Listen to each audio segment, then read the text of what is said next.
Jadi perilaku orang-orang munafik itu bisa berubah dengan harta dan dengan kekuasaan. Nah, Bapak-bapak, Ibu-ibu, kaum muslimin jamaah maghrib rahimakumullah,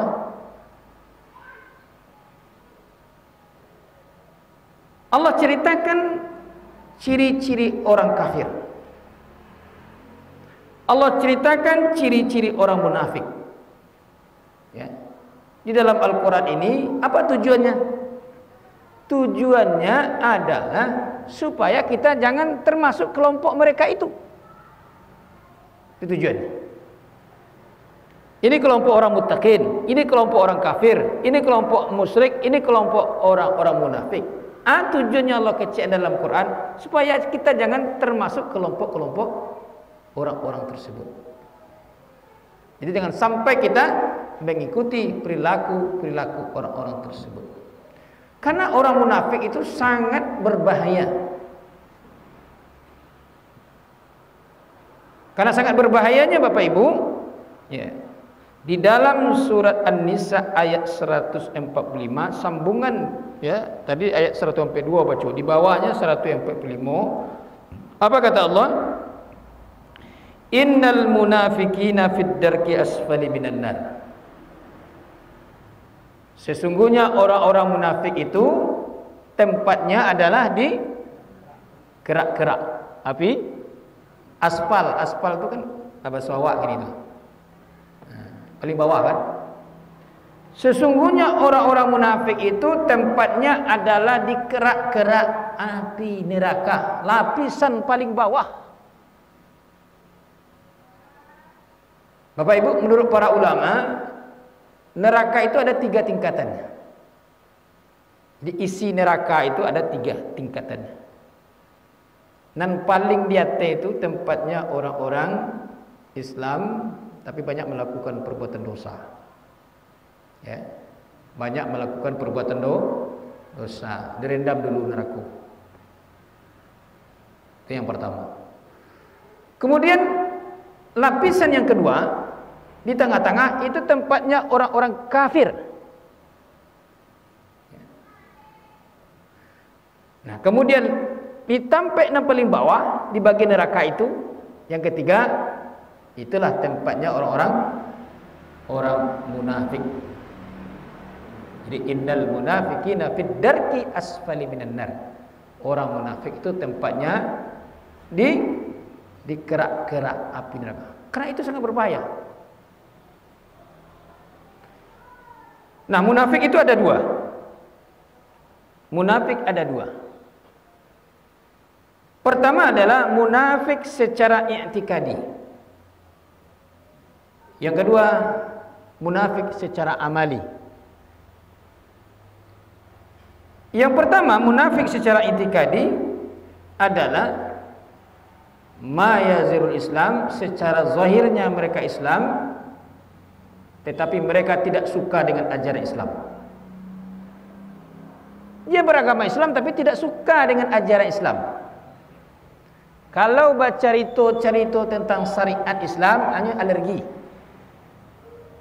Ya, tidak suka kalau dibawa ajaran Islam. Itu namanya munafik secara i'tikadi, secara i'tikad. Ya. Dan bahkan mereka banyak mengkritik ayat-ayat Al-Quran. Tandanya mereka tidak suka itu Al-Quran itu banyak dikritik. Makanya ada pernah kita dengar apa Ibu, ya, seorang intelektual, bahkan gelarnya profesor dan lain sebagainya, yang mengatakan Al-Quran itu tidak relevan lagi. Isi kandungan Al-Quran itu tidak up to date, tidak sesuai dengan kondisi zaman. Banyak ayat-ayat Al-Quran ini ya melanggar HAM lah namanya katanya. Seperti kisos, potong tangan, sadis itu. Tidak bisa dipakai. Ada yang mengatakan tidak adil masalah poligami. Kenapa poligami ada, poliandri tidak ada? Masalah kewarisan. Ada ayat yang memecah belah umat.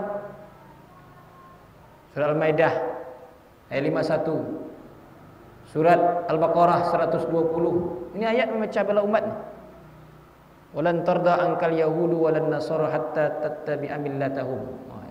Orang Yahudi, orang Nasrani tidak akan senang kepada Islam. Ini tidak relevan. Tidak usah dipakai. Dan bahkan ada yang mengatakan ayat-ayat intoleran, ayat-ayat radikal, macam-macam. Narasinya sekarang seperti itu, Pak. Bahkan ustaz-ustaz perlu disertifikasi. Ya. Kenapa? Karena kalau tidak disertifikasi, ustaz pun sembarang nyampein. Kok ayat-ayat kok tidak cocok.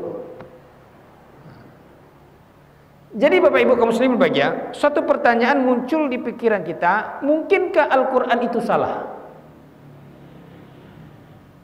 Mungkinkah Al-Quran itu salah? Padahal Al-Quran itu adalah Rabbani. Rabbani itu adalah produk dari Allah.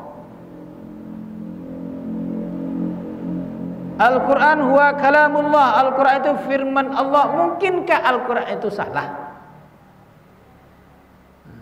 Al-Quran itu tidak pernah salah, karena Al-Quran itu firman Allah. Yang salah itu adalah otaknya manusia yang memahami Al-Quran itu. Karena ada sebagian sekelompok umat manusia, Bapak Ibu, yang memahami Al-Quran itu hanya secara akal dan logika, dan sesuai dengan selera mereka. Kalau ayat ini sesuai dengan logika dipakai, kalau tidak sesuai tidak dipakai. Padahal dalam Al-Quran itu tidak semuanya yang makanan akal kita, tapi ada yang makanan iman kita. Nah, kalau makanan iman kita, sikap kita bagaimana Bapak Ibu? Sami'na wa ata'na. Kita dengar lalu kita taati. Kalau ada ayat-ayat Al-Quran yang tidak sesuai dengan akal dan logika kita, jangan Al-Quran kita salahkan. Kenapa? Karena kita yang mengikuti Al-Quran, bukan sebaliknya Al-Quran yang mengikuti pola pikir kita.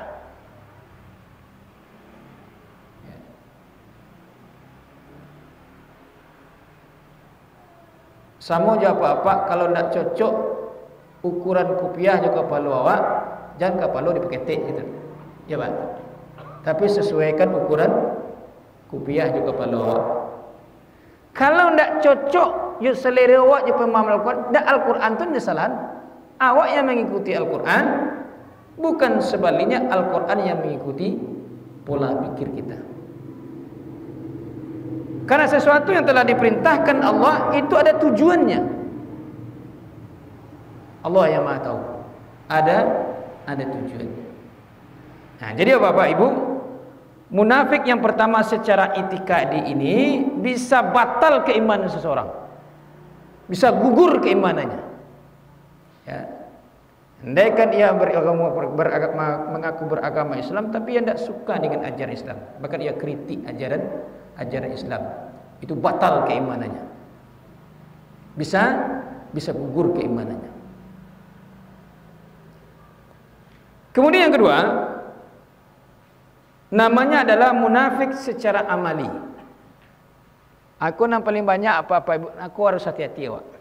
Munafik secara amali. Apa yang dimaksud dengan munafik secara amali? Munafik secara alami ini ya, sehari-harinya nampak taat beribadah. Ya selalu solat berjamaah ke masjid, ya selalu baca Al-Quran, ya selalu puasa sunat dan lain sebagainya. Ya. Tetapi perilakunya menjurus kepada perilaku orang munafik. Aku banyak apa-apa Ibu. Kau harus hati-hati awak. Kalau munafik secara itikadi tadi, nah, mungkin ya kita amalkan itu. Tidak ada orang mengkritik Al-Quran, tidak ada orang nak suku ajaran Al-Quran. Tapi munafik secara amali ini harus hati-hati waspada kita. Nah, salah satu hadis yang menjelaskan tentang perilaku orang-orang munafik, dan banyak di awal apa-apa bagian hadis yang sering dibacakan oleh para ustaz yang berbunyi ayatul munafikin salasah. Ciri-ciri orang munafik itu ada 3. Pertama, iza haddasa kadzdzaba. Apabila berbicara dusta. Duto si kecil. Lah biasa berduto. Kemudian yang kedua, wa iza wa'ada akhlaqa. Apabila dipercayai ingkar, mungkir. Ya. Kau yang berjanji, kau yang mengingkari. Ya. Kemudian yang ketiga, wa iza tumina khana. Apabila dipercayai khianat. Kau harus hati-hati Bapak Ibu. Sebelum terpilih banyak janjinya. Pilihlah saya, kalau seandainya saya terpilih nanti saya dahulukan kepentingan rakyat. Yang kedua, kepentingan partai. Yang ketiga, kepentingan pribadi. Itu sebelum terpilih. Kalau sudah terpilih apa? Mana dulu Bu?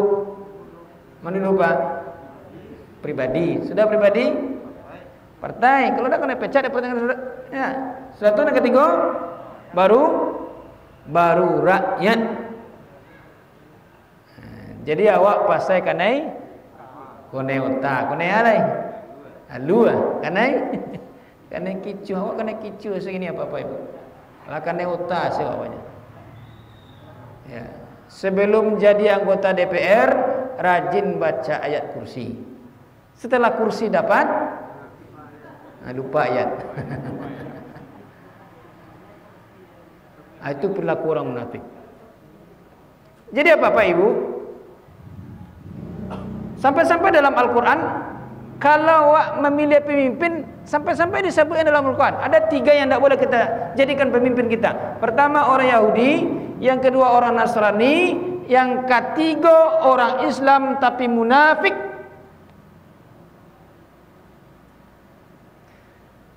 Lah jadi banyak dutonya je pilih lain. Banyak duto tu usah pilih. Habis itu mana?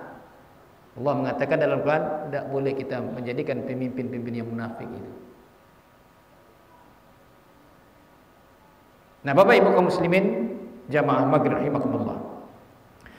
Kemudian di dalam surat An-Nisa ayat 142 yang telah kita baca di awal, Allah menjelaskan kembali tentang perilaku orang munafik itu. Apa kata Allah? Innal munafiqina yukhadi'unallah. Sesungguhnya orang-orang munafik itu mereka menipu Allah. Jadi ciri-ciri orang munafik itu tukang tipu. Pengicu panduto, itu orang munafik itu. Mereka menipu Allah wa huwa khadi'uhum, tetapi diri mereka sendiri yang tertipu. Ya. Mereka ingin menipu Allah, ya. Tapi Allah itu tidak bisa ditipu. Yang tertipu adalah justru diri mereka sendiri. Apa buktinya mereka ingin menipu Allah? Wa idza laqul ladzina amanu qalu amanna. Apabila mereka bertemu dengan kelompok orang-orang beriman, mereka berkata kami beriman.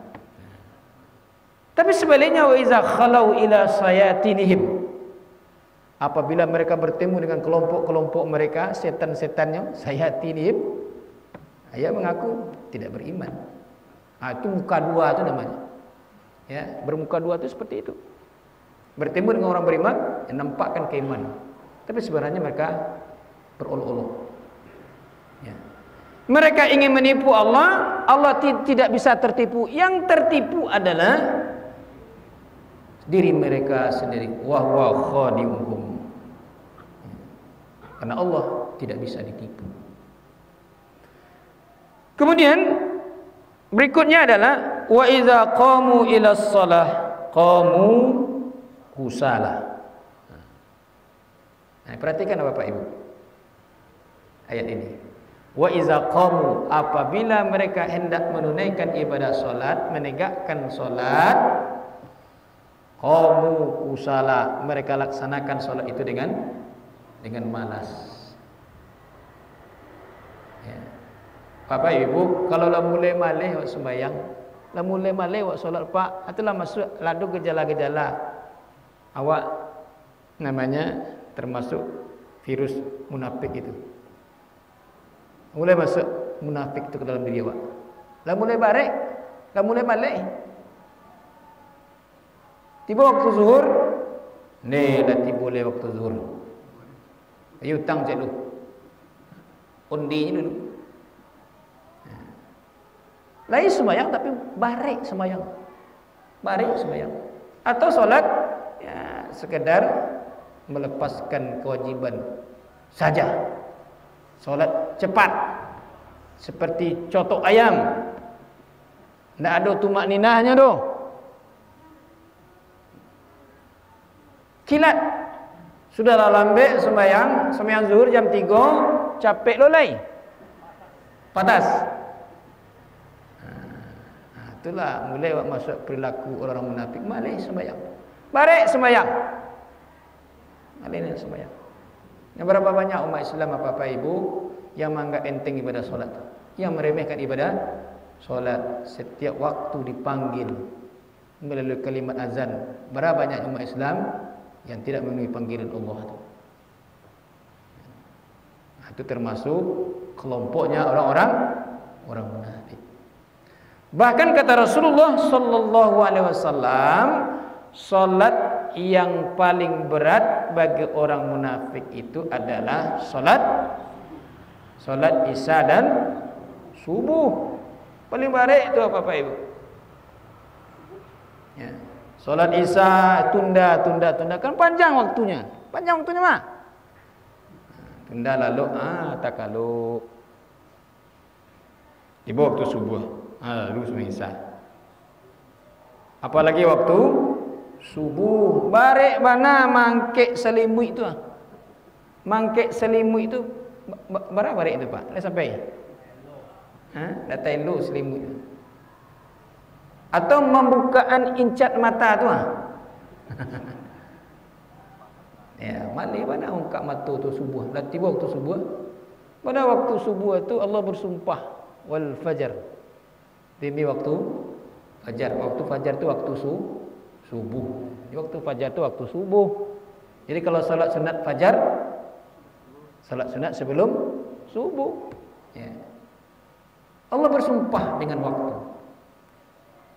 Allah bersumpah dengan waktu fajar. Allah bersumpah dengan waktu duha. Allah bersumpah dengan waktu asar wal asr, demi waktu asar. Karena waktu itu sangat penting bagi kehidupan kita. Rugilah orang yang tidak memanfaatkan waktu itu. Waktu subuh tidak yang memanfaatkan waktu subuh. Apa-apa ibu-ibu, waktu subuh tu paling rancaknya mangga tu. Sebelum solat. Mangga Bu? Mandi. Mandi waktu sebelum fajar tu bagus untuk kesihatan. Ambo orang tua bu apa-apa ibu, ya. Alhamdulillah masih hidup kedua-duanya. Ya. Dah 75 umurnya kini. Ya. Tak ada kolesterol tinggi, tak ada asam urat, tak ada tensinya, aman. Ya. Kalau lah makan macam beliau makan tu sup tu tak tanggung. Habis dia beliau suram dia tu, sa cambuang tu. Luar biasa makan. Kini muda-muda banyak penyakit, kolesterol lah ikut lagi, sakit. Tak ada lah, kan gulai kambing kalau nak lama makannya baik beli pasar. Kajibu, tak ada lah, dah tua tu tak ada. Baik haji preso aman. Gulu nak ada 3 amalan beliau. Apa amalan beliau? Pertama, mandi waktu fajar. Jadi wajib tak wajib lo mandi tu. Agaklah kau hujan patui tu, dingin di Solo tu kan dingin tu. Mandi waktu fajar. Tak pernah sakancang-kancang hujan labik tetap mandi waktu fajar. Itu amalan beliau. Nang kedua, puasa Senin Kamis. Jadi anak dimakan tu dibakar je puasa je lah. Puasa Senin Kamis tidak pernah beliau tinggalkan. Jarang kinilah puasa Nabi Daud lah. Ya. Kalau tingkatkan sehari puasa, sehari berbuku. Lepas waktu ya. Yang ketiga, solat sunat duha je tahajud. Alhamdulillah. Pergi ke solat 7 motor masih kuat. 40 kilo. 3 kali dalam seminggu. Itu baik. Ya ada. Jadi apa-apa ibu, itu maka disuruh oleh Allah. Ya, waktu fajar itu waktu yang terbaik. Apalagi kadar oksigen kan tinggi waktu fajar. Bapak Ibu kaum muslimin bahagia. Kemudian berikutnya adalah sedikit lagi yura'unan nas. Ya, ciri berikutnya orang-orang munafik itu adalah mereka ria karena orang lain. Mereka beribadah karena orang lain. Suka dipuji, suka disanjung, bangga dengan amal ibadah yang ia lakukan dan sering ia beber-beberkan kepada orang lain supaya orang lain tahu dengan apa yang ia lakukan tersebut. Nah, di samping riya itu akan menghabiskan amal ibadah kita, sia-sia amal ibadah kita, famasaluhu kamasali safwan, seperti sebuah batu di atasnya ada tanah, datang hujan menyebabkan tanah itu hilang. Di samping menghabiskan amal ibadah kita, orang yang riya itu merupakan perilakunya orang munafik. Kemudian yang terakhir, wala yazkurunallaha illa qalila. Tidaklah mereka mengingat Allah kecuali hanya sangat sedikit sekali, sangat sedikit kali mereka ingat Allah. Yang ada dalam penganannya dunia, yang ada dalam penganannya harta, yang ada dalam penganannya kekuasaan jabatan. Ya, orientasi hidup hanya dunia, sangat sedikit sekali hati mereka gantungkan kepada Allah Subhanahu wa taala. Nah, Bapak Ibu, ya. Makasih Ustaz. Ya. Pendek pertanyaan, gimana kita menghadapi orang-orang munafik gitu, terutama pimpinan-pimpinan yang munafik? Apakah boleh kita sumpah? Ya. Baik. Baik, ya. Bagus pertanyaannya. Menghadapi orang-orang munafik, ya tentu kalau ada pemimpin yang munafik itu dakwahkan mereka. Ya. Sampaikan. Perlu ada yang menulis dengan surat kan? Ya. Tapi dakwahnya tentu dengan cara yang baik. Sebab gini apa Pak, wak rentan kalau wak ingin tujuan wak elok tapi dengan cara yang buruk, tidak bagus juga hasilnya. Ya, dengan cara kekerasan, dengan cara dan lain sebagainya, ya tentu hasilnya niat tujuan kita tidak sampai. Apakah boleh disumpah? Tidak boleh. Sumpah tidak boleh. Di pemimpin kau lah bersumpah Pak. Lah bersumpahnya. Pemimpin kau lah bersumpah. Jual sumpah, jual Al-Quran. Enak. Tapi sayang sumpah kau main-main Pak. Cie Al-Quran ku untuk 100 orang. Cie Al-Quran kau jauh dah letaknya lagi. Sebenarnya kalau awak cari dalam hadis Bapak Ibu, sumpah tu dan batunya letaknya di tengah. Dari belakang tu. Kalaulah setiap pemimpin yang bersumpah atas nama Allah dengan Al-Quran, demi Allah, tak tanggung-tanggung lah Bapak Ibu. Pasti banyak pemimpin-pemimpin awak nak mati taji lapak. Maka baik itu Bapak Ibu, karena berlaku hukum sumpah. Kata nak pucuk ke bawah, di tengah-tengah, berapa bayu tu. Tapi sumpah tu kan kadang-kadang tak ada dibaca kan. Al-Quran kau dilecehkannya. Nampak tu sumpah kau, cubalah kau sumpah. Banyak tak selesai ini. Tapi nya tahu dah, dia takut kena sumpah kan. Makanya di belakang sana. Itu ya Pak ya. Jadi dakwahkan, sampaikan. Jadi kalau kita kritik, yang apa yang mereka lakukan itu sampaikan kebenaran. Tapi kadang-kadang awak nama nyampaikan kamu dibedo lain apa? Ya, kadang-kadang lain dan kadang-kadang tidak. Kadang-kadang nan terlampau kare, kritiknya bisa dimasukkan penjara kan itu. Nah, itu namanya perjuangan. Baik Bapak Ibu, karena berhubung waktu Isya sudah masuk, kita cukupkan kajian kita sampai sini. Billahi taufiq hidayah. Assalamualaikum warahmatullahi wabarakatuh.